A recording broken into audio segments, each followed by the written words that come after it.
Hello friends, welcome to the Maybe Sevala. Today I will discuss about data types in Java programming language.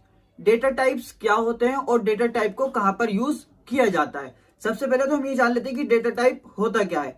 A data type is a classification of data which tells the compiler or interpreter how the programming intends to use the data. जब भी programmer कोई value input कराता है तो उसे पहले declare करना पड़ता है कि किस तरह की वैल्यू वो पास कराने वाला है। अगर वो इंटीजर टाइप की वैल्यू है, मींस 1 2 3 को अगर वो इनपुट करा रहा है तो उसे डिक्लेयर करना पड़ेगा कि भाई जो वैल्यू तुझ तक आने वाली है वो पहले इंटीजर टाइप की होने वाली है। अगर उसे ए बी सी डी यानी कि अगर उसे कैरेक्टर टाइप की वैल्यू इनपुट करानी है तो उससे पहले उसे डिक्लेयर करना पड़ेगा कि जो वैल्यू तुझ तक आने वाली है वो कैरेक्टर टाइप की होने वाली है। अगर वो डिक्लेयर नहीं करता है तो प्रोग्रामिंग सक्सेसफुल नहीं होगी। अगर वो कोई कोड लिख रहा है तो वो कोड भी सक्सेसफुल नहीं होगा, क्योंकि हर चीज हमें उसे प्रोग्रामिंग में बतानी पड़ती है कि जो चीज हम तुझे में इनपुट कराना चाह रहे हैं उसका डेटा टाइप ये है, उसकी वैल्यू तुझ तक ये आने वाली है। और उन डेटा टाइप्स की भी एक लिमिट होती है। डेटा टाइप्स की लिमिट के बारे में हम आने वाली वीडियोस में बात करेंगे। फिलहाल ये जानना जरूरी है कि डेटा टाइप्स को किस तरह से डिक्लेयर किया जाता है और डेटा टाइप्स कितने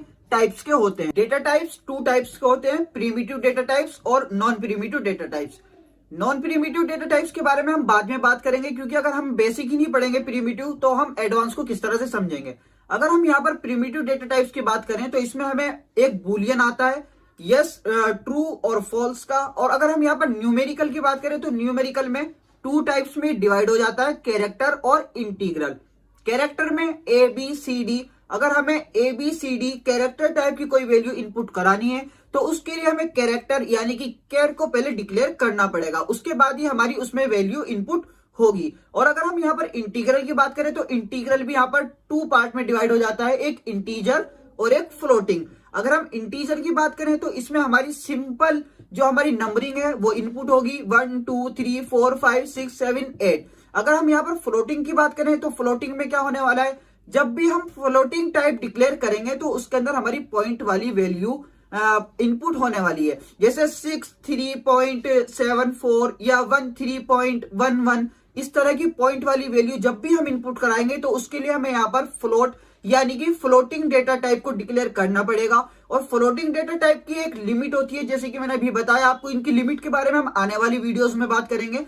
जैसे इनकी लिमिट होती है, अगर उसकी लिमिट फ्लोट वाली डेटा टाइप को क्रॉस कर जाती है तो उसके लिए फिर हमें डबल फ्लोट का यूज करना पड़ेगा, वो भी हम आने वाली वीडियोस में देखेंगे। अभी हमें इतना ज्यादा उलझने की जरूरत नहीं है, अभी हम सिर्फ ये देख लेते हैं कि डेटा टाइप्स क्या होते हैं और डेटा टाइप्स कितने टाइप्स के होते हैं। फिलहाल जो ये चार्ट आपको दिख रहा है आपको इस पर फोकस रखना है, अपनी तरफ से ज्यादा दिमाग नहीं चलाना है। अभी फिलहाल आपको ये सब चीजें नहीं समझ में आ रही होंगी, लेकिन हम इन सब के ऊपर अलग अलग वीडियो बनाएंगे छोटी छोटी, तो आपको ये सब के सब जितने भी आपके कंफ्यूजन है सबके सब आपके दूर हो जाएंगे। तो अभी हमें क्या करना है, सिर्फ आपको इसे देखना है कि प्रिमिटिव हमारे 2 टाइप्स के होते हैं, प्रिमिटिव और नॉन प्रिमिटिव।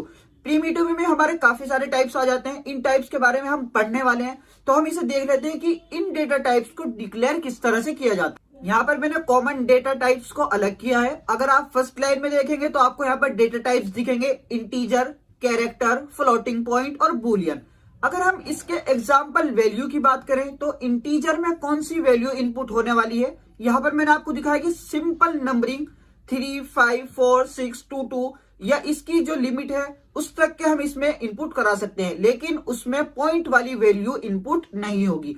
अगर हम कैरेक्टर की बात करें तो कैरेक्टर के लिए हमें यहाँ पर कर का यूज करना पड़ेगा, जिसके लिए हम यहाँ पर H A B C D कोई भी वैल्यू यहाँ पर इनपुट करा सकते हैं जो रिलेटेड है कैरेक्टर से। अगर फ्लोटिंग पॉइंट की बात करें तो आपको यहाँ पर सिंपल दिख ही रहा होगा, आप आसानी से समझ सकते हैं कि फ्लोटिंग पॉइंट क्या होता है। 2.34 यानी कि इसमें पॉइंट आ गया है। जिस भी वैल्यू में हमें पॉइंट चाहिए होगा, किसी का आउटपुट में हमें जब हम प्रोग्राम बनाएंगे आगे चलकर तो हमें बहुत सारी जगह ऐसी जरूरत होने वाली है कि जहां पर हमें पॉइंट में आउटपुट चाहिए, तो उसके लिए हम फ्लोटिंग का यूज करेंगे।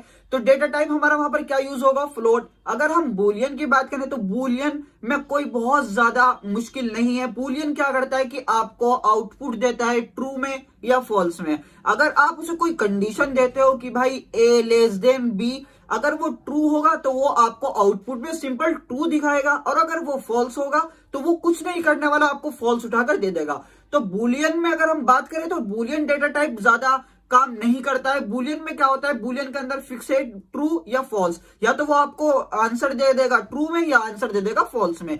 आने वाली वीडियोस में हम इन सब के ऊपर एक एक एग्जाम्पल बनाने वाले हैं, एक प्रोग्राम बनाने वाले हैं, लेकिन उससे पहले हमें यह पढ़ना जरूरी होगा कि वेरिएबल्स क्या होते हैं। विदाउट वेरिएबल्स हम डेटा टाइप का यूज नहीं कर सकते किसी भी तरह, जब तक कि हमें वेरिएबल्स का नहीं पता होगा कि वेरिएबल्स क्या होते हैं, वेरिएबल्स कहाँ डिक्लेयर होते हैं। जब तक हमें वेरिएबल्स की नॉलेज नहीं होगी हम डेटा टाइप्स का यूज नहीं कर सकते। तो नेक्स्ट वीडियो में हम पढ़ेंगे कि वेरिएबल्स क्या होते हैं और वेरिएबल्स का क्या यूज होता है। प्रोग्रामिंग को लेकर स्टूडेंट्स के माइंड में बहुत सारे कंफ्यूजन रहते हैं और स्टार्टिंग में हो सकता है कि आपको नहीं समझ आ रहा हो। उसके लिए आपको कम से कम 4 से 5 वीडियो जो एक दूसरे से कनेक्टेड है उनको देखनी पड़ेगी। अगर आप सिंगल वीडियो देखोगे तो आपको समझ में ना आए, ये थोड़ा मुश्किल है। लेकिन अगर आप उन सब वीडियोस को देख लोगे, क्योंकि डेटा टाइप्स के लिए वेरिएबल का होना जरूरी है, वेरिएबल्स के लिए डेटा टाइप्स का होना जरूरी है, उनके लिए वैल्यू का भी होना बहुत ज्यादा जरूरी है। तो आपको ये सब स्टार्टिंग की 4 से 5 वीडियो देखनी होगी जिसमें कंसेप्ट एक क्लियर हो रहा होगा। अगर आप सिर्फ एक ही टॉपिक देखते हो तो इस तरह से आपको वीडियोस नहीं समझ में आने वाली है। हो सकता है आपने पहले पढ़ी हो तो आप कोई कंफ्यूजन दूर करने के लिए वीडियो देख रहे हो तो आपको तब तो समझ में आ जाएगी, लेकिन अगर आप बेसिक से कर रहे हो तो आपको एक वीडियो से समझ में नहीं आने वाला है। अगर आपको अभी भी समझ में नहीं आया तो आपको आने वाली वीडियोस देखनी है, इससे पहली वाली वीडियो देखनी है कि उसमें क्या बताया गया है। आने वाली वीडियोस को देखना है और उसको ऊपर प्रैक्टिस करनी है। आज के लिए इतना ही, मिलते हैं नेक्स्ट वीडियो में जिसमें हम वेरिएबल्स पढ़ रहे होंगे। Keep supporting, keep learning.